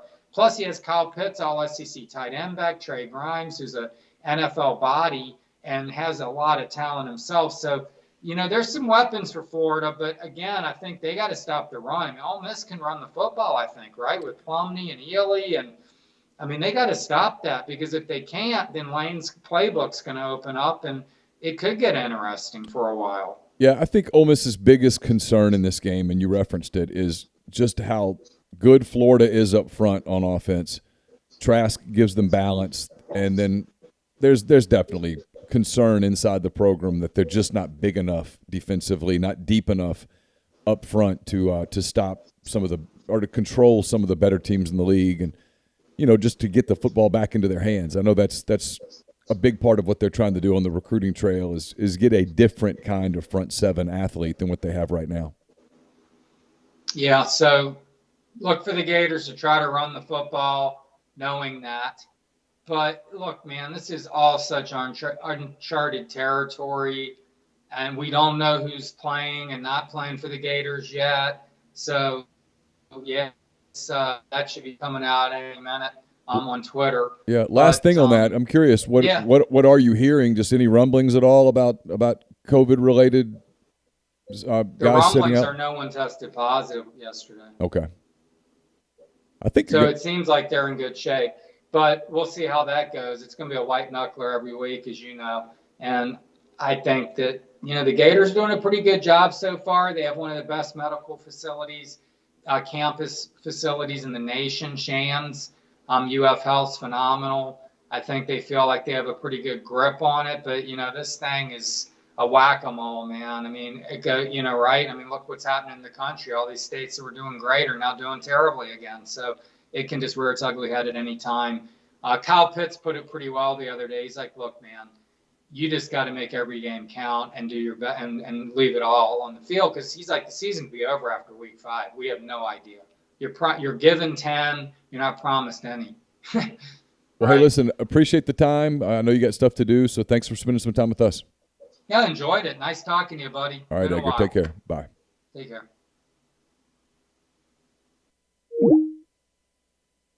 That was Edgar Thompson of the Orlando Sentinel. So here we go. Well, we got about 42 minutes. We'll get Corey in a minute. Corey said he got off to a little bit of a late start, so we're going to give him. Corey's not in game day mode. It's not in like week 6. It's week 1 for everybody, isn't it? It's week 1 for Corey, and so. Grantham's been around forever. Like, I get that. He's had some good defenses. He's kind of in that like late tenure John Chavis for me a little bit though, where I just kind of go, okay, like, you know what I mean? Like, it just feels. I know he's good, but it feels a little played out on like, oh, I'm this revolutionary mind, if you will. You know what I mean? Yeah. Like, it's just kind of frankly, it's kind of a defense version of Rodriguez a little bit. You know, been around a lot, done some really good things. You know what I mean? But I guess my point is he was talking around to the coaching staff. I'll take DJ Durkin if the talent's equal. All day. And it's not close. Right. Durkin's going to be a head coach at the Power 5 level again, not too far away. Yeah, I think Ole Miss is hoping that it doesn't happen like immediately. Yeah. Well, in a perfect world, I mean, Lane wins a lot. Maybe he goes to the NFL again or something. I know he's a college coach, but you know what I mean? I mean, I think Durkin has a chance to really correct his career, if you will, get back in a good standing, and then move on and get a really good head coaching job at the Power 5 level. Oh, I agree. I think he's one of those guys. It's one of the things that, because of the pandemic and the way spring got canceled and all of that, we really never got an opportunity to dive into just how good this staff has a chance to be. We haven't seen them recruit yet, and he has a bunch. You haven't been able to unleash Chris Partridge the way they would like to do. I mean, that kind of thing. Yeah, they just haven't been able to do what they'd like to do on the recruiting trail, and they're probably not going to get to for this particular class. But I expect that they'll be heavy on the transfer market. That'll be one of the things that we'll be watching in the game today. I mean, let's assume that the line is correct and Florida wins by 13, 14 points. I think one of the things that you'll be looking at is, okay, the Ole Miss staff will certainly be looking at, where are the weaknesses? Where are the places on this roster that we need to shore up? It was one of the things, I never listen to coaches' shows. I just don't, because they're typically pretty hokey.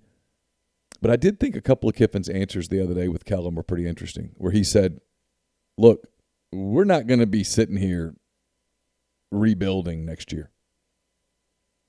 Not his deal. This is not going to be, hey, we have a 5-year plan. He's not patient.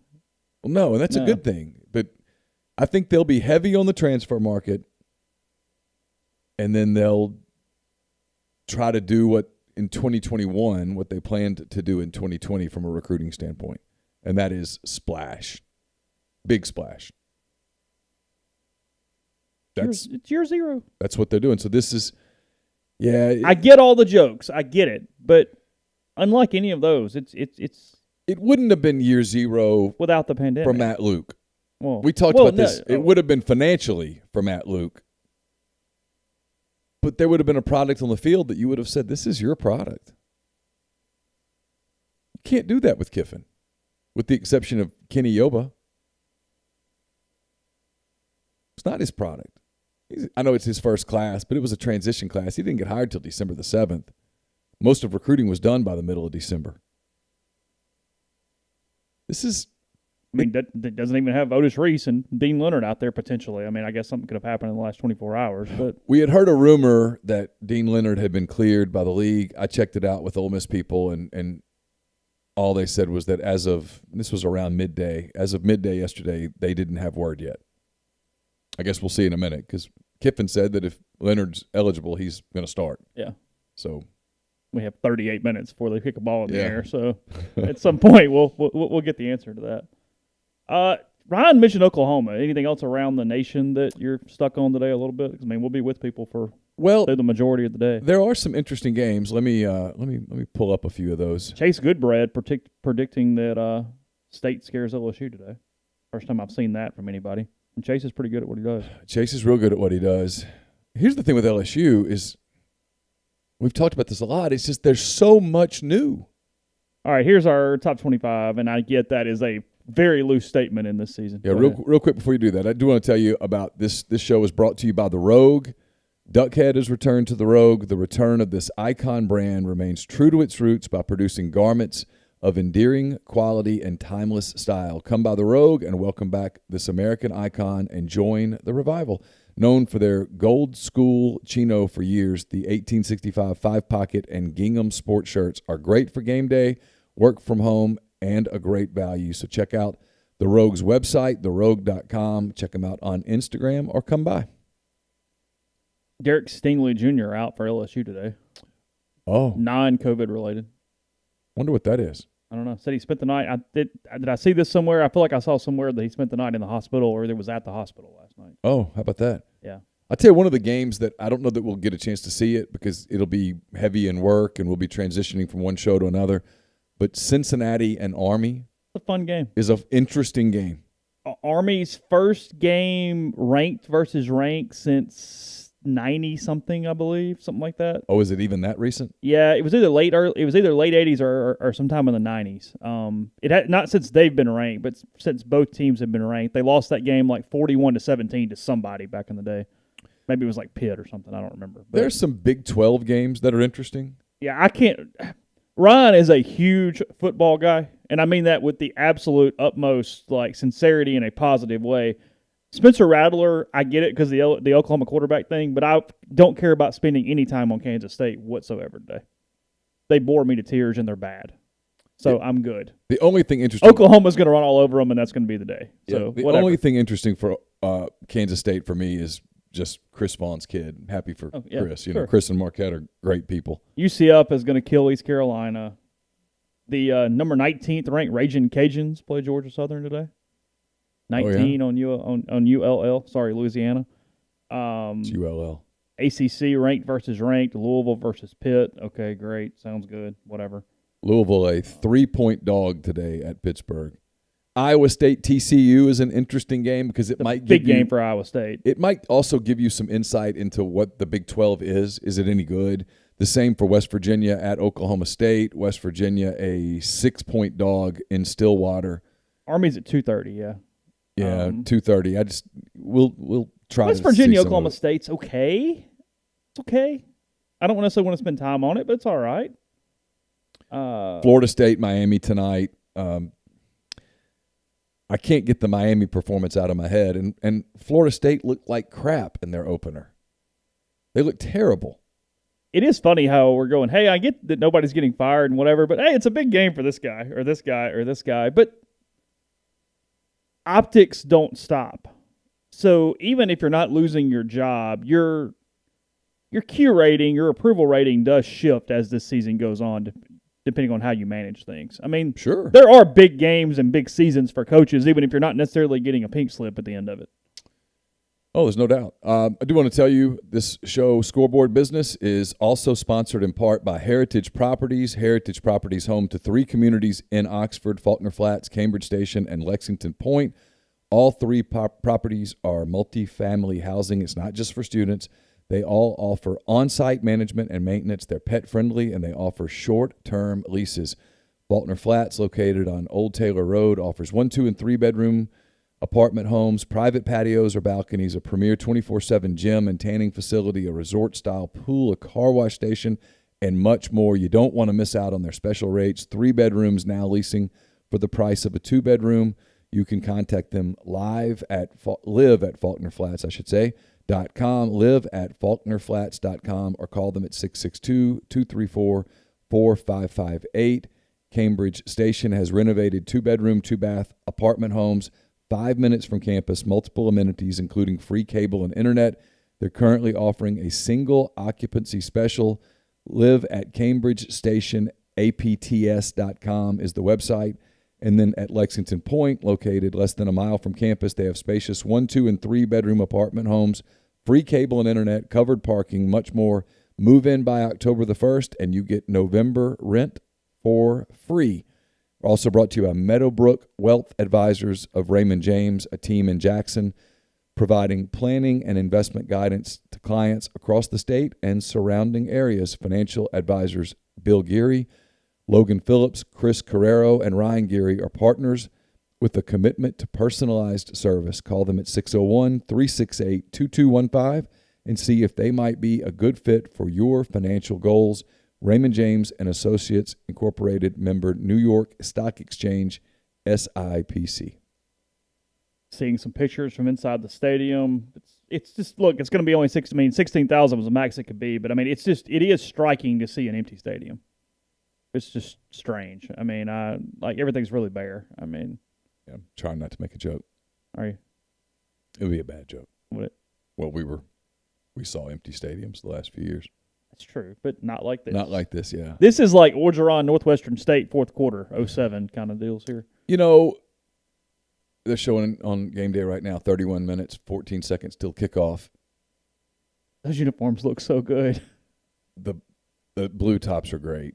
They are perfect. The shade is perfect to match the helmets and to make the uniform work. It is. It's really well done. It needs to be their permanent home uniform. Does this? I mean, this vaults them into a top 3 SEC uniform without even a doubt. And we're thinking about it. Yeah, I'm trying to think. Home uniform for sure. Okay, home uniforms that I would put in this category. Sure.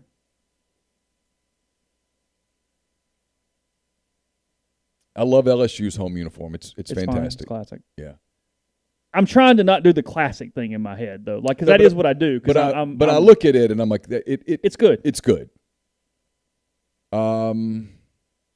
This. That's about it. That next tier I really like has like Auburn in it. I like Auburn's homes. I like Auburn's home because they have the navy jersey and the white top. The white everything works.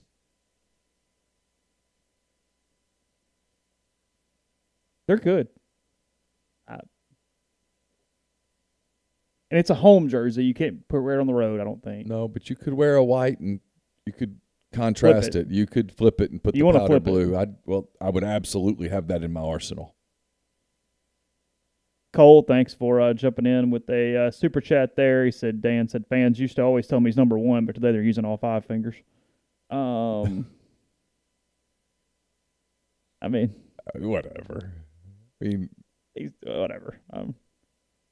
Dan is enjoying this trip as a Florida head coach. Sure. There's no doubt he's enjoying this trip as a Florida head coach and going, you know what, okay, like this. Well, no one's arguing that jumping from Mississippi State to Florida is not a massive leap forward. He got to be himself. Yeah. He said it the other day. He gets to be himself now. He's just hanging out. It was an act. And Hugh fell for it. Drew says in our chat that, oddly, they're not playing any music inside the stadium, that it's incredibly quiet. Why wouldn't you have the music playing? I don't know. Just keep the. I mean, I have no idea. I mean, I'm not there. I don't know whether there's a system issue or whether they're just keeping it.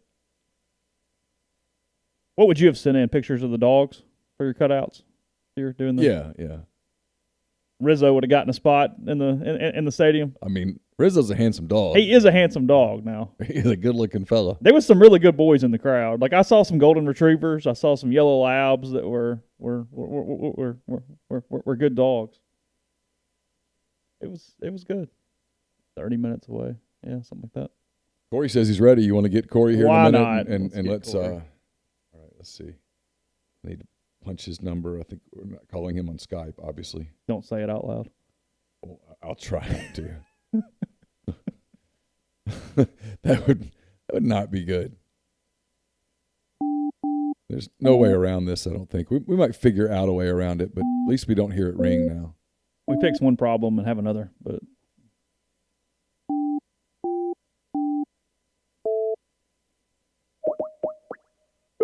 yeah, there's been 0 music so far, I'm told.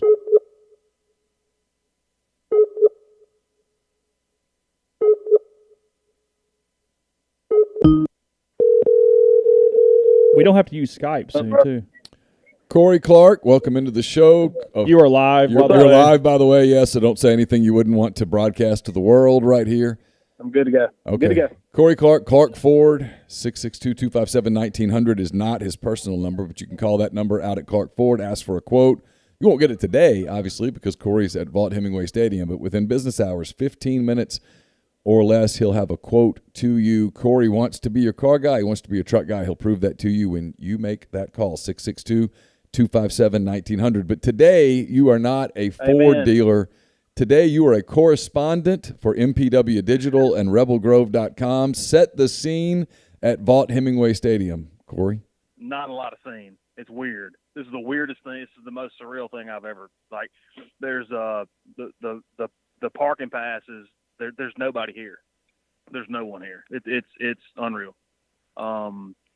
What questions you got? Because I don't know what else to say. It's the quickest I've ever been on campus. So there's been no music whatsoever. It's just quiet in there. Mm-hmm. I don't hear anything. Well, I mean, I've seen a lot more Florida fans than I thought that I would have seen. Just their parents. but not a lot. They say they got 500 tickets, but 500 looks like a lot with the stadium situation, right? For sure. It's weird because we're like, I'll put it to you like this: we're 25 minutes from kickoff, give or take. Is it? Yeah. And it feels like 4 hours before the game starts. I literally could count the people that I see, and I'm looking at the new. Y'all know where the tents they tried to rent to no avail, where the new bell tower thing is what I'm looking at. Yeah, sure. And I could count the number of people, could there's 50 folks going between there and the stadium right now. It's weird. For sure. There will be a certain amount of which team can create any kind of energy. I mean, in all seriousness, it's going to feel almost like a spring game or a scrimmage or something. Who can kind of find that adrenaline in this environment that is really, really hard to do? Yeah, and keep the adrenaline.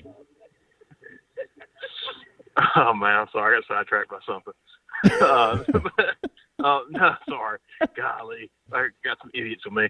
But you're right. I mean, they just started the music, but nobody seems to notice. It's weird.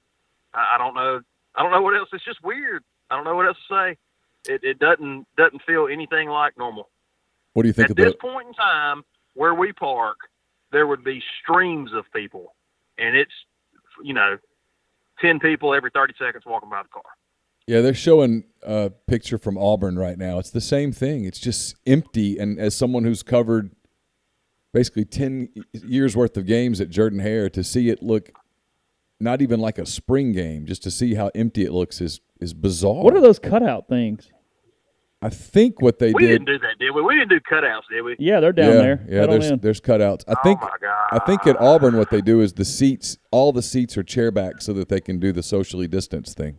Oh, so that's like dividers, not letting somebody sit in those things? Yeah. Okay.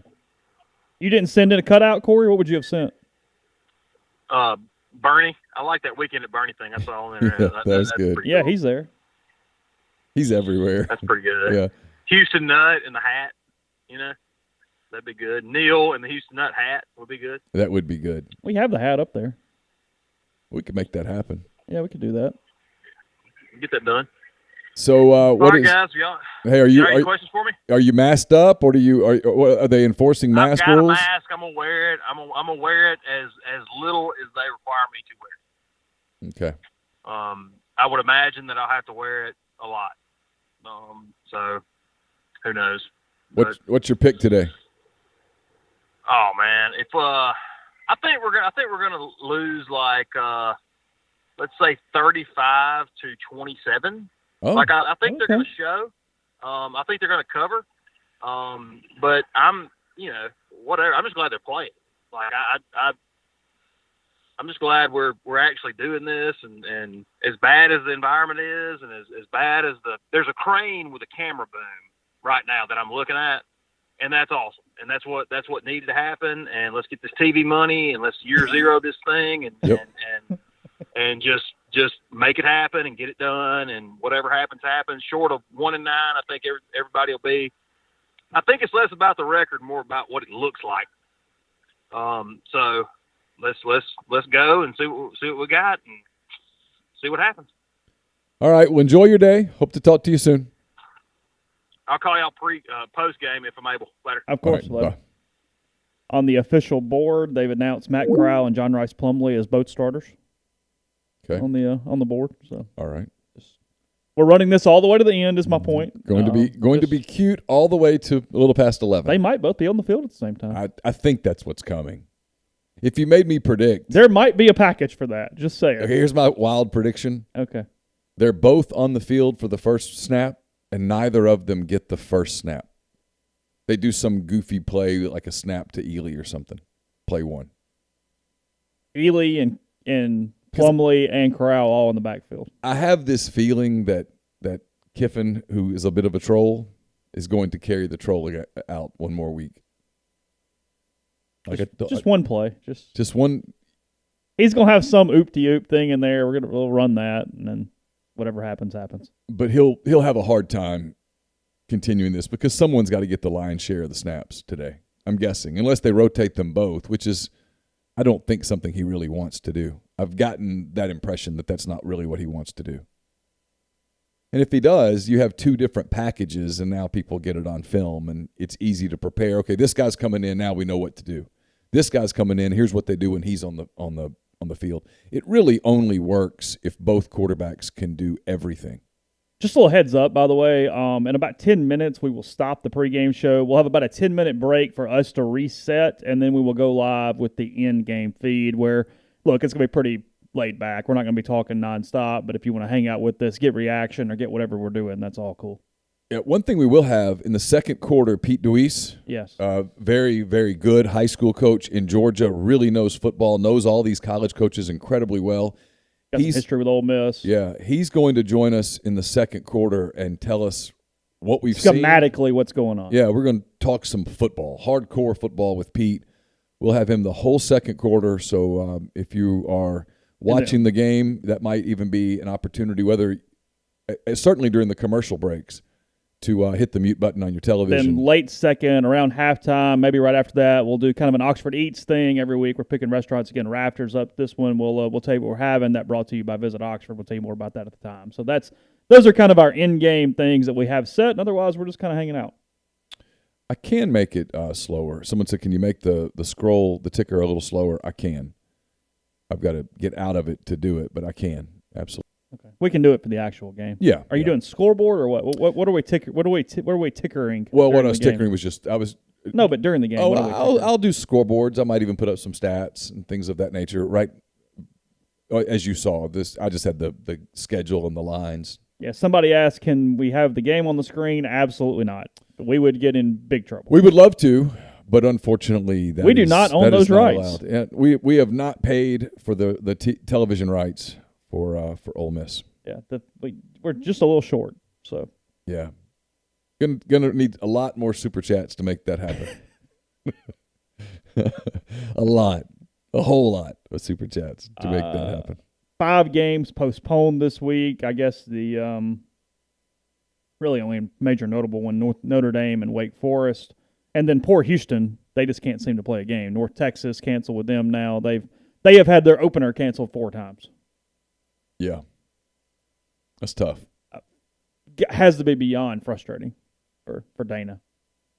It does. It has to be really frustrating, and at some point you have to start asking, what are we doing? Is this contact tracing thing?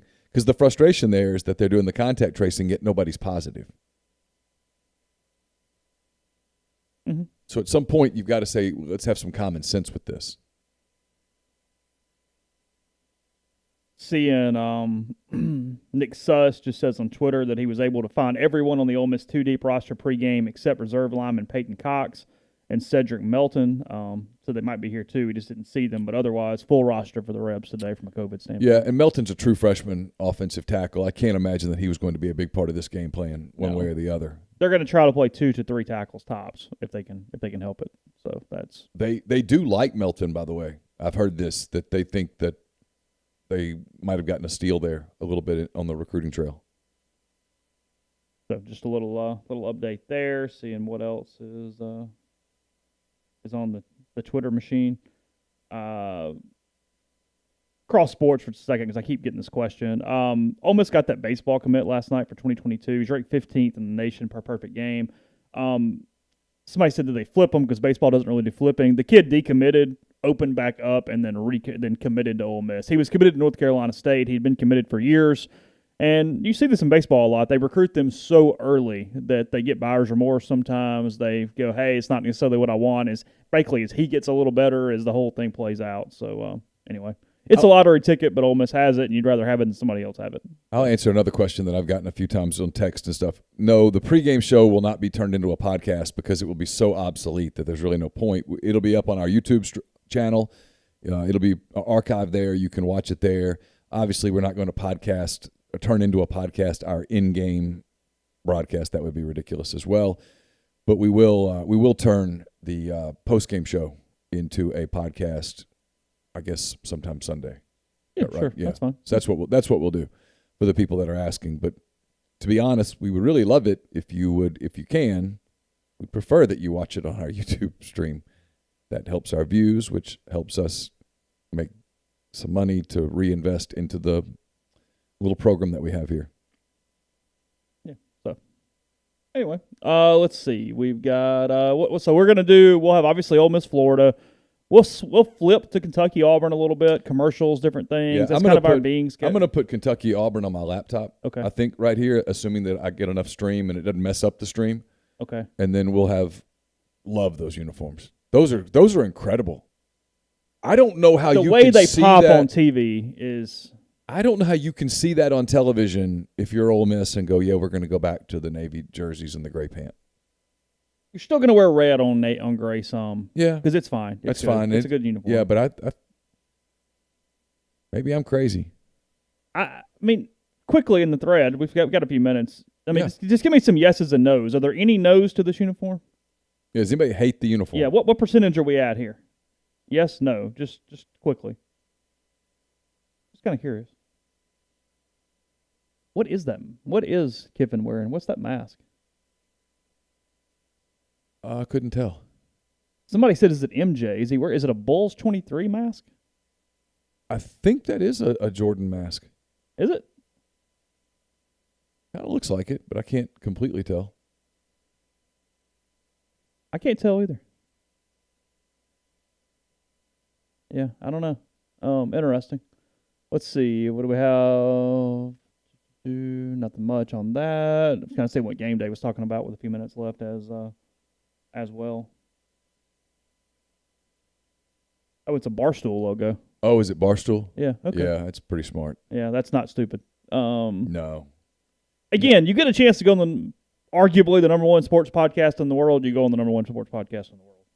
This is not complicated. Well, especially the number one sports podcast for young people. Yeah. It's their deal. They love it. 18 to 35, they dominate. Yeah, they kill it. So yeah, that was a no-brainer. Okay, I could not tell that it was Yeah. Barstool, but that makes sense. I thought it was a jump. It looked in 23 Jordan to too, me. Yeah. I just couldn't because it was down around his neck. Got a lot of yes. Got a couple that said Colonel 2000 says not the biggest fan, but not a no. Somebody says maybe for special occasions, but not a fan of it forever. So yeah, not mixed necessarily, but It's just a cool moment. It's kind of hit me a little bit in the last few minutes. We had Ryan for a while, then we had Edgar, and I was getting people on Skype, and now that just kind of had a chance to think about it. Has to be a proud moment in that SEC office right now. I know everybody's mad at the SEC with Otis Reese and stuff, and I get it. You should be. It's justified. But this has to be a really good feeling in that office today. There's going to be SEC football in 15 minutes or less. Can you imagine? I mean, when Greg Sankey goes on a pillow tonight and everything went well, I mean, seriously, because he was the calm voice in the room. He said, hey, we're not promising, but we're going to keep moving forward. We're going to keep moving forward. We're going to do this. We're going to do this. We're going to do this. It's what we're going to do. I mean, that's his leadership, as much as we've talked about him not being Mike's live. Yeah. His leadership in this got everybody else on board to do this. It had the SEC panicked or even been a little lukewarm on what did we do tomorrow. I don't think college football is being played today. I don't. I think everybody else would have backed off too. It's a funny thing because people are like, I don't know why you got so negative for a few days there in August. Had they been on the phone call that I was on that Saturday afternoon when you just said, I've got to cancel out and I'm going to go play golf. I went and played golf all day. I was here by myself, and I was on the phone with someone who would know. Okay? And he said, because I kept kind of grilling him, and we're off the record, right? We're off the record. I'm like, yeah, we're off the record. At this point, I'm asking for my own knowledge. And he said, I just don't see how we get there today. Now, he followed that up with maybe tomorrow will be different. But right now, today, I don't see how we get there. And it was just the way he said it was kind of matter of fact. It certainly wasn't cheering for it, very much cheering against it, but was being honest and just said, I don't see how we get there. And yet they did the right thing. They didn't panic. They didn't do what the Big Ten wanted them to do, what the Pac-12 wanted them to do. They lobbied the Big 12. And the ACC held firm, and here we are today. And it's awesome. 12 minutes away from kickoff, something like that. Again, we're going to transition. Great numbers this morning. Appreciate everybody in the live stream for hanging out. We are going to stop this stream. We're going to come back in about 10 minutes with another one, so just keep hanging out on our YouTube channel. Put it on your iPad, whatever you'd like to do. Obviously, you're going to watch the game. I know early in game, especially your first game of the season, you want to hear the announcers and all that. But just check in with us. Again, second quarter is going to be really cool with Pete. We're going to have some stuff for you. We'll give reaction as we can, and we'll see how this goes. It's new for all of us, and we'll play it by ear. So if you want to hang out, about 10 minutes, and we will be back with kickoff and reaction to that as we keep going. So appreciate it.